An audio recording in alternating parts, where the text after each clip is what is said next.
जोहार साथियों, project rail के तहत 31 अगस्त को संपन्न हुआ क्लास 10 के मैथ एग्ज़ाम के कुछ प्रश्नों के बारे में आज आप लोगों के साथ बात करते हैं।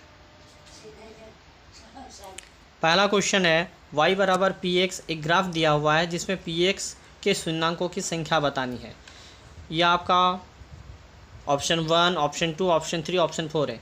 ग्राफ को आप देख सकते हैं कि x के जो लाइन है वो ग्राफ कितना जगह प्रतिच्छेद किया है। तो दोस्तों हम लोग आसानी से देख सकते हैं कि x का जो लाइन है ये ग्राफ 3 जगह पर प्रतिच्छेद करती है, यानी शून्यंकों की संख्या ऑप्शन नंबर सी हो जाएगा। ठीक है कि 3। क्वेश्चन नंबर 2 है, एक रैखिक समीकरण युग्म जिसका कोई हल नहीं होता है क्या कहलाता है? संगत, असंगत या ए और बी दोनों या इनमें से कोई नहीं, तो क्या कहलाता है? असंगत। यदि अल्फ़ा और बीटा किसी द्विघात बहुपद का दो शून्यंक है तो अल्फ़ा प्लस बीटा का मान क्या होता है? ये तो सभी को पता है, -b/a, यानी ऑप्शन ए सही हो जाएगा। क्वेश्चन नंबर 4 के और बढ़ते हैं। क्वेश्चन नंबर 4 में दो रैखिक समीकरण दिया हुआ है और एक कंडीशन दिया है कि a1/a2 बराबर b1/b2 बराबर नहीं c1/c2। ये किनका होता है? अद्वितीय हल का, अनेक हल का, कोई हल का नहीं, या दो हल का? तो इसका आंसर हो जाएगा ऑप्शन नंबर सी, कोई हल नहीं। क्वेश्चन नंबर 5 है, x² - 3 के शून्यंक क्या होगा? तो इसका शून्यंक मैं आप लोगों के सामने निकाल देता हूँ। इसमें लिखना है x² बराबर 3, तो x बराबर हो जाएगा ±√3, यानी एक प्लस में √3 और एक माइनस में √3, जो कि आपका ऑप्शन नंबर सी सही होगा। क्वेश्चन नंबर 6 है, रैखिक समीकरण युग्म x + 2y बराबर 3 और 2x + 2y बराबर 5 के हल होंगे। इनके हल समांतर, संपाती, प्रतिच्छेदी या इनमें से कोई नहीं होगा। तो ये अगर इसको हम क्वेश्चन नंबर जो 4 था उसमें जो a1/a2 b1/b2 था उस तरह से निकालेंगे, हम यहाँ से देख सकते हैं आसानी से कि a1/a2 का मान 1/2 निकलेगा। a1/a2 का मान कितना निकलेगा? 1/2।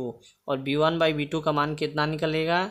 2/2, यानी 2/2 कितना होता है? 1/1 काटने से तो देख पाता हूँ कि a1/a2 not equal to b1/b2 है। जब आपका a1/a2 not equal to b1/b2 होता है तो ये रेखाएं आपस में प्रतिच्छेद करती हुई रेखा होगी, यानी ऑप्शन नंबर सी सही हो जाएगा। क्वेश्चन नंबर 7 है, द्विघात बहुपद 4u² + 8u का शून्यंक क्या होगा?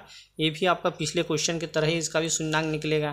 पहले आपको 4u कॉमन ले लेना पड़ेगा। अगर 4u आप कॉमन लेते हैं तो यहाँ पर u + 2 बचेगा। अब इक्वेटिंग टू जब 0 करेंगे u का मान एक बार 0 निकलेगा और एक बार u का मान आपका -2 निकलेगा। तो आपका ऑप्शन देख लीजिए, ऑप्शन नंबर कौन सा होगा? 0 और -2, यानी ऑप्शन नंबर सी सही हो जाएगा। क्वेश्चन नंबर 8 है, दो समीकरण दिया हुआ है, इसका हल निकालना कि x का मान कितना होगा और y का मान कितना होगा।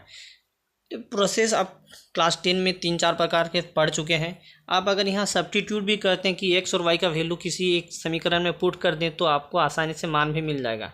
आप ऑप्शन नंबर ए को पुट कर दीजिए। x का मान अगर यहाँ पर हम 2 लिखते हैं और y का मान अगर -1 लिखते हैं तो देखिएगा ये आसानी से सॉल्व हो जाएगा, यानी ऑप्शन नंबर ए इसका सही आंसर है।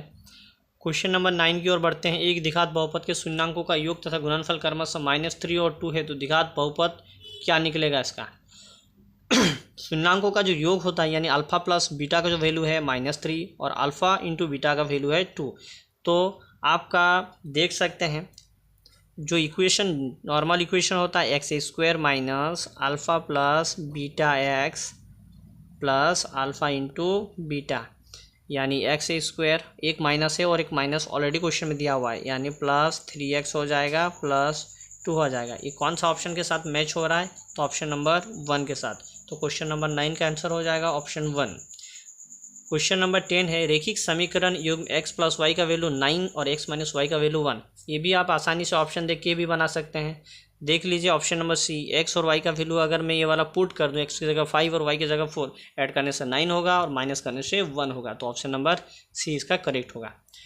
इसके बाद जो जो क्वेश्चन दिया हुआ है, क्वेश्चन नंबर 11, 12, 13, 14, 15, 16 में आपको किस प्रकार से सॉल्व किया हुआ है कुछ स्क्रीनशॉट शेयर कर देता हूँ। आप लोग किस तरह से एग्ज़ाम में बनाए हैं थोड़ा सा चेक कर लीजिए और अपना मार्क्स आप लोग खुद भी पता कर सकते हैं कैसा हुआ। धन्यवाद दोस्तों।